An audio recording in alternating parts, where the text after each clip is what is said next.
Soomaaliya iyo Itoobiya ganacsi xor ah ma dhaxmari karaa? Su'aashan jawaabteeda waxaa ka horeeya fahan guud iyo xaaladda labada dal.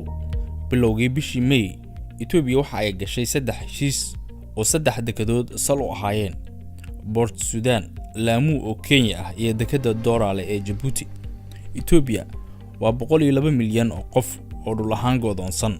Soomaaliya waa 12 milyan. Sidoo lagu sheegay tirokoob qiyaas ku salaysan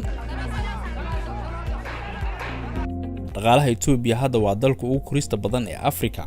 IMF ayaa si saadaalisay in celcelis ahaan uu kobci doono 8.5%, waxaana dhaqaalaha guud ee wax soo saarkeedu uu yahay 72 bilyan. Soomaaliya dhaqaalaheeda waa 6.2 bilyan. Marka xaalka waa budaqabe iyo biyo-qabe way isku baahan yihiin. Soomaaliya waxay leedahay xeeb dheer oo gebi ahaan dalka ku dhirirsan oo aan laga faa'iideysan. Itoobiya waa 100 milyan, waxaana deked u ah Djibouti oo kaliya. Soo kabashada amni iyo dhaqaale ayaa looga faa'iideysan karaa ee dalka. Balse ka hor suuragelinta arrintan ayaa waxa habboon oo ka horeeya qorshe howleed iyo daraasad lagu baarayo wax ka dhalan kara heshiiskan iyo in la sameeyo nidaam lagu dhowrayo madax bannaanida dalka.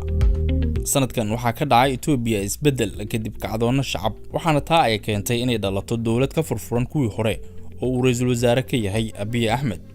Waxa uu qaaday tallaabooyin dhowr ah sida ka tanaasulida dhulka kala dhaxeeya Eritrea, mushkiladda webiga Niil oo uu u tagay Qaahira.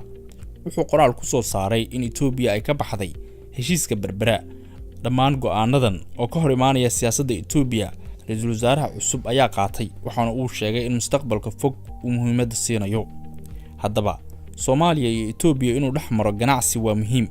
Dhanka kale, shakiga ah in Itoobiya dhul Soomaaliyeed ay la wareegi kartana suuragal ma ahan xilligan. Tusaale, 1993 waxaa kala go'ay Eritrea iyo Itoobiya kadib dagaalo dhaxmaray labada dhan.